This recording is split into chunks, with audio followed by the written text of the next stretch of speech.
पक्ष बदलता है। अमावस्या क्यों मनाई जाती है? अमावस्या में क्या होता है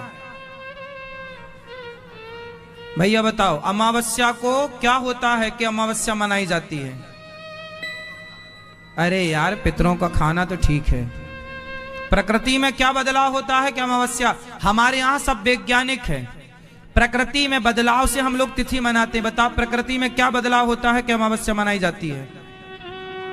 हाँ, क्या? चांद पूरा दिखता है, उसे अमावस्या कहते हैं। वाह, ताली बजा लो।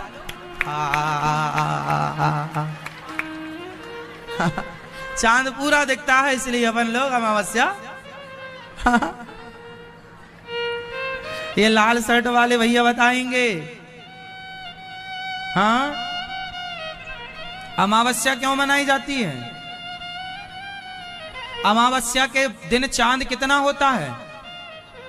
हाँ, आधा के पूरा की बिल्कुल। हाँ, अमावस्या के दिन चांद का क्या होता है? लोप होता, अर्थात नहीं दिखता, अंधकार से भरा हुआ होता है। उसे उस रात्रि को अमावस्या कहते हैं। प्रतिपदा से अमावस्या की दूरी है 15 दिन। और फिर अमावस्या के बाद दूसरी जो शुक्ल पक्ष कितने होते हैं? एक महीने में कितने पक्ष? कौन कौन से? कृष्ण पक्ष में क्या होती है? अब सुनो, सब लोग ना बोलना, जिनसे पूछेंगे वही बोलेंगे। सब चुप टाप रहना, घर में तुम पंचायत कर लेना ये सारी, और अपने बच्चों को सब समझाना।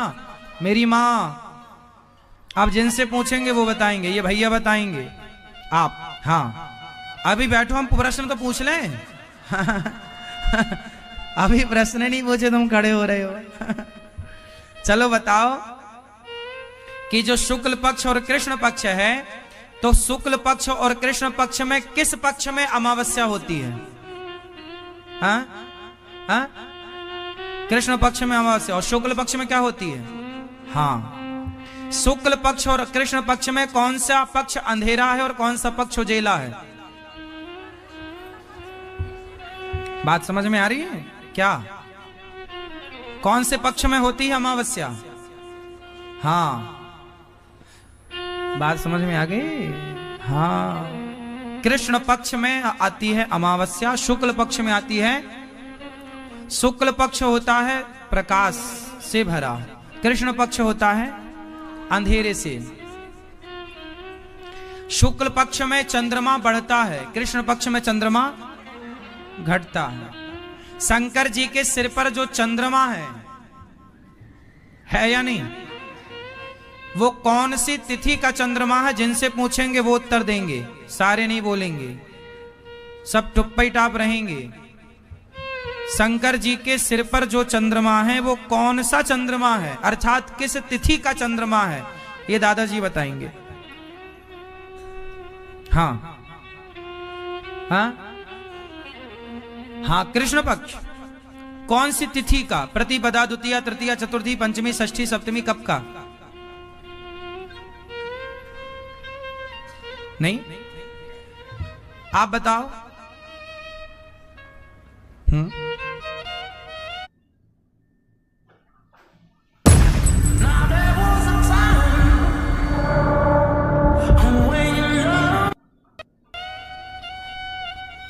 अब सब बताओ, अमावस्या कौन बोल रहा है? मैया, क्या खाई हो आज?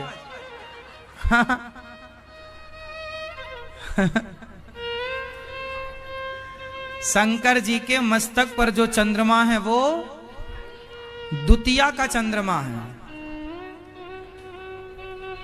कौन सा चंद्रमा है? जो द्वितीया का चंद्रमा होता है ना, जरा सा होता है, वही शंकर जी के माथे पर है। शंकर जी के माथे पर चंद्रमा क्यों है? चंद्रमा कितने हैं? एक है तो एक आकाश में है, तो दूसरा शंकर जी के पास। एक बार चंद्रमा नाराज हो गए कि मेरे बिना काम होगा नहीं, तो समुद्र में चले गए। फिर समुद्र में जब गए चंद्रमा, तो हाहाकार मच गया कि भाई चांद के बिना कैसे काम बनेगा, होना चाहिए क्योंकि व्यवस्थाएं चांद से ही हैं। शुक्ल पक्ष और कृष्ण पक्ष का निर्धारण चांद से ही होगा। अब तो तब शंकर जी ने, तब भगवान श्रीमन नारायण ने एक चंद्रमा और प्रकट किया।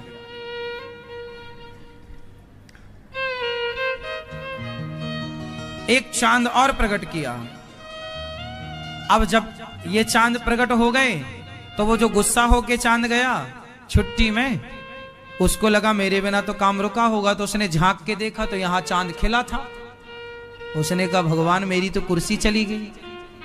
तुरंत दौड़े दौड़े आए चांद, हे प्रभु क्षमा करो क्षमा। अच्छा, जैसे हड़ताल में नहीं चले जाते कर्मचारी, ऐसे चांद एक दिन हड़ताल में चले गए, हम नहीं करेंगे काम, हमारी पगार बढ़ाओ। भगवान बोले जाओ दूसरा बना लेंगे। दूसरे आ गए। अब चांद घबराया, गया भगवान के पास। तो भगवान ने कहा अब तो ये आ गया काम पे, अब तुम जाओ। अब वो बोले मैं कहाँ जाऊं कहाँ जाऊं। बेचारा बहुत गिड़गिड़ाया, रोया भगवान की शरण में। भगवान ने कहा ये तो आ गया। तब शंकर जी ने कहा तू भगवान की शरण में है इसलिए आजा, तू भगवान की शरण में गया है इसलिए मैं तुझे अपने माथे पर धारण करता हूं। जो भगवान की शरण में चला जाता है शंकर जी उसे मस्तक पर धारण करते हैं, इसलिए उस चंद्रमा को भगवान शिव ने अपने माथे पर धारण कर लिया। वो हड़ताल वाला चंद्रमा है। तो चांद हो गए दो, इसलिए भगवान राम भी चंद्र लगाते हैं। रामचंद्र भगवान की और कृष्ण चंद्र भगवान की। तो जो रामचंद्र का राम है वो शिव जी के माथे वाला रामचंद्र है, और जो कृष्ण चंद्र में चांद है वो आकाश में जो चांद है वो चांद है। एक रामचंद्र एक कृष्ण चंद्र, दोनों के नाम के आगे चांद है, चंद्रमा है। तो चंद्रमा दो, एक शिव जी की जटाओं में एक आकाश में। तो राम जी वाले चंद्रमा जो हैं शिव जी वाले हैं, और आकाश वाले कुछ भी कहो आप, ये तो समझ की बातें हैं। तो ये शंकर जी के सिर पर चंद्रमा का क्यों विराजमान हुआ, कोई प्रश्न कर ले तो उसका समाधान मैंने आपको दिया कि ये कथा है, ये बात थी। इसलिए शंकर जी के माथे पर चंद्रमा होते हैं। तो चंद्रमा से ही महीने का निर्धारण होता है। चंद्रमा, अच्छा चंद्रमा घटते बढ़ते हैं या नहीं? हाँ या ना? हाँ या ना? हाँ या ना? हाँ या ना? ना, चंद्रमा नहीं घटते बढ़ते, चंद्रमा की कलाएं घटती बढ़ती हैं। चंद्रमा तो वही है। जैसे हमारा शरीर तो घटता बढ़ता है। आपका वजन 55 किलो है, ज्यादा खाओगे तो 60 किलो हो जाएगा, कम खाओगे तो 45 किलो हो जाएगा। आपका वेट 80 किलो का है, आप ज्यादा खाओगे 85 का हो जाएगा, थोड़ा ध्यान रखोगे तो 70 किलो के आप, मतलब आपका वेट घटता बढ़ता है। हाँ या ना? और माइनर तो रोज आपका वजन घटता बढ़ता है। ग्राम में यदि देखा जाए तो आपका रोज वेट हल्का कम ज्यादा होता रहता है। ये बात सही है ना? तो आपका शरीर तो घटता बढ़ता है, लेकिन आपकी आत्मा घटती बढ़ती है। बोलो, जैसे हमारी आत्मा स्थिर है, आत्मा घटती बढ़ती नहीं है, शरीर घटता बढ़ता है। लड़कपन का शरीर अलग, जवानी का अलग, बुढ़ापे का अलग। उसी तरह चंद्रमा की कलाएं घटती बढ़ती हैं, चंद्रमा नहीं घटता बढ़ता। चंद्रमा की कलाएं कितनी होती हैं?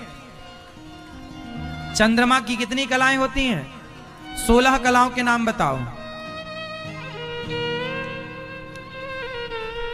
चंद्रमा की कलाएं कितनी? जोर से, सही कह रहे हैं, जोर से बोलो बस। 16 कलाएं, चंद्रमा की कलाएं 16 कलाओं के नाम है। प्रतिपदा, द्वितीया, तृतीया, चतुर्थी, पंचमी, षष्ठी, सप्तमी, अष्टमी, नवमी, दसवीं, एकादशी, द्वादशी, त्रयोदशी, चतुर्दशी और अमावस्या और पूर्णिमा। कितनी हो गई? ये 16 चंद्रमा की कलाएं हैं। ये 16 क्या हैं? कलाएं। तो ये 16 जो कलाएं हैं वो इसलिए भगवान कृष्ण को 16 कलाओं से युक्त कहा जाता है, क्योंकि चंद्रवंश में आए। भगवान कृष्ण किस वंश में आए? इसलिए चंद्रमा की कलाएं कितनी हैं?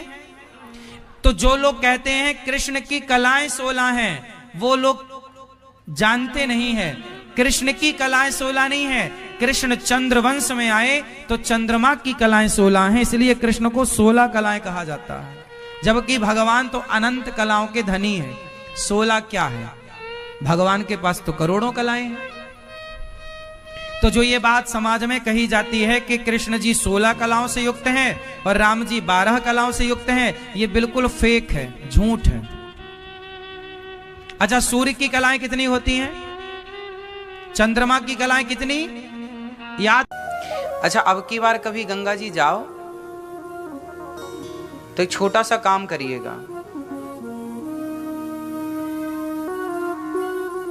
और वो काम ये है कि आप अपने यहां से ना एक सीसी लेना, बोतल खाली, और उसमें अपने घर के आसपास का गंदा पानी भरना सीसी में और ढक्कन लगा के। साथ में गंगा जी जब जाओ तो लेकर जाना,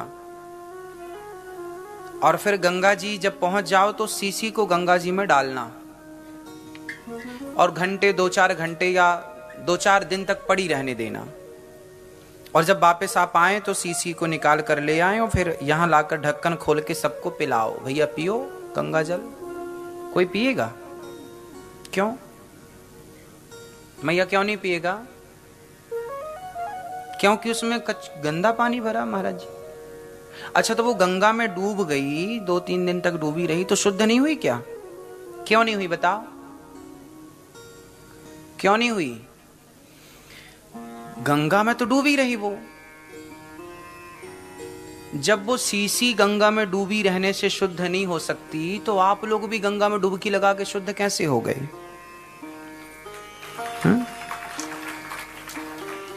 जब तक उस सीसी के अंदर पानी ना जाए, भाई सीसी में गंदा पानी आपने भर के ढक्कन लगा के गंगा जी में डाल दिया और 4 दिन तक पड़ी रहने दिया, तो वो जैसी डाला आपने वैसे ही निकली, 4 दिन बाद भी वैसे ही है, उसमें कोई बदलाव नहीं हुआ। तो जब आपके गंगा नहाने के पहले भी आप जैसे थे, गंगा नहाने के बाद भी आप यदि वैसे ही रहे, तो फिर गंगा नहाने का लाभ क्या है? पानी तो अंदर गया ही नहीं। अंदर मतलब पानी ने आपकी चेतना को, आपके मन को, आपके विचारों को तो उसने पवित्र किया ही नहीं। और अपवित्रता कोई शरीर की थोड़ी होती है। बताओ, गंदा मन होता है कि तन गंदा? समाज के गंदे तन को स्वीकार किया जा सकता है कि गंदे मन को स्वीकार किया जा सकता है? बोलो, गंदा क्या होता है, मन या तन? बोलो। ये छोटा सा बच्चा है यहाँ पर, ये छोटे से बच्चे ना, छोटे छोटे बच्चे तो मलमूत्र कर ही लेते हैं, छिच्छी सुसु करते हैं, और कई बार बच्चे वहां पर छिच्छी करके उसी में घूमते रहते हैं, पूरे शरीर में वो मलमूत्र लगा के घूमते हैं। लेकिन वो मलमूत्र भले उनके पूरे शरीर में लगी है, लेकिन वो अशुद्ध नहीं है। क्यों अशुद्ध नहीं है वो? क्योंकि वो गंदगी उनके शरीर पर है, उनके मन पर वो गंदगी। तो आपका शरीर मलमूत्र से भले भीगा है, लेकिन विचार आपके पवित्र हैं। तो शुद्धि तन की नहीं, मन की ज्यादा जरूरी है। इसलिए गंगा नहाने से किसकी शुद्धि होनी चाहिए और होती किसकी है? तो तन को नहवाने से क्या फायदा? तन को तो घर पे ही नहवाओ। गंगा की तरह पवित्र जल, जैसे गंगा का जल पवित्र है, उसी तरह गंगा के जल की तरह मन पवित्र चाहिए, विचार पवित्र चाहिए। और वो विचार पवित्र नहीं हो पाते। गंगा नहाने के पहले भी छल कपट भरा था और गंगा नहाने के बाद भी छल कपट भरा, तो फिर गंगा नहाने से फायदा क्या है? ना मैया? तो अब आखिरी बार जब आप लोग गंगा जी जाएंगे तो क्या धो करके आएंगे? किसको नहवाएंगे? मन को, और पवित्र विचारों के साथ। अच्छा, पवित्र विचार कैसे होते हैं? निर्मल मन कैसा होता होगा? निर्मल मन, निर्मल मन कैसा होता होगा? जरा बताओ मुझे, कल्पना करके इमेजिन कर लो। शुद्ध पवित्र मन कैसा होता होगा मैया? चलो बताओ, निर्मल मन कैसा होता होगा?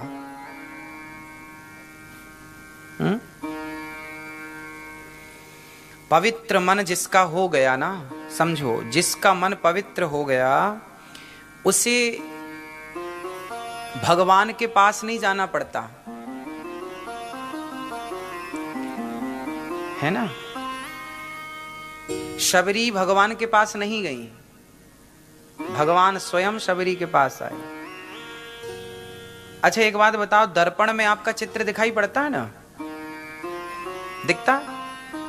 यदि दर्पण में धूल लग जाए बहुत सारी तो क्या आपका चित्र दिखाई पड़ेगा?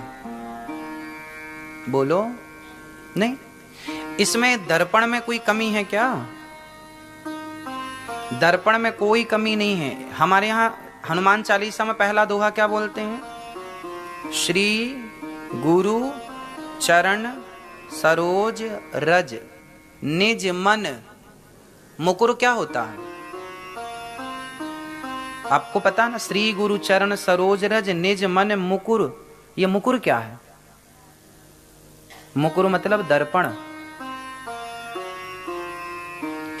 निज मन मुकुर, हाँ सुधारी। इसका अर्थ है, बस एक अक्षर समझ लो तो पूरा दोहा समझ में आ जाएगा। श्री गुरु चरण सरोज रज निज मन मुकुर। तो ये जो मन का जो दर्पण है इसमें धूल जमी है। यदि ये धूल हट जाए, मतलब आपका जो मन रूपी दर्पण है उसकी यदि अज्ञान की धूल हट जाए और मन शुद्ध हो जाए, तो जैसे दर्पण साफ होते ही आपका चित्र अपने आप उसमें प्रकट हो जाएगा, उसी तरह जिस दिन मन पवित्र हो गया उस दिन भगवान मन मंदिर में अपने आप प्रकट हो जाएंगे। कहीं बाहर से लाना नहीं पड़ेगा। अभी कमी है कि हम अपने मन के दर्पण को साफ नहीं कर पाए, और पूरी जिम्मेदारी आपकी है कि आप साफ सफाई करें, निर्मल करें अपने मन को। लेकिन आप मन को पवित्र नहीं कर पाते, इसलिए तो कहा जो मन की मैल न धोई गंगा गया तो क्या हुआ। तो आज से आप लोग अपने में काम करेंगे, थोड़ा अपने को टाइम दीजिए और अपने मन को क्लियर कीजिए। आज भगवान से दूर कोई नहीं है। आप लंदन में हो या जमाने में हो, कोई फर्क नहीं पड़ता, भगवान से आप बिल्कुल दूर नहीं हैं। और दूरी तो देखो, कैकई माँ तो बगल में थी, कैकई माँ ने तो दूध पिलाया राम जी को, लेकिन दूध पिलाने वाली माँ पहचानने में देर लगा दिया उन्होंने। दुर्योधन ने तो कई बार राम जी को, कृष्ण जी को देखा, पहचान नहीं पाया। ना पहचानने वाला तो पास में रहकर भी नहीं पहचान पाया, और पहचानने वाली शबरी जंगल में रहकर के भी राम को पहचान गई, और ना पहचानने वाली कैकई बगल में रहकर भी ना पहचान पाई। हाँ या ना? तो जरूरी नहीं है कि आप दूर हैं ना। ये मन मायने रखता है। ये मन पवित्र हो तो श्री गुरु चरण सरोज रज निज मन मुकुर सुधारी। और वर्णऊ यदि पवित्र हो गया तो वर्णऊ रघुवर बिमल जसु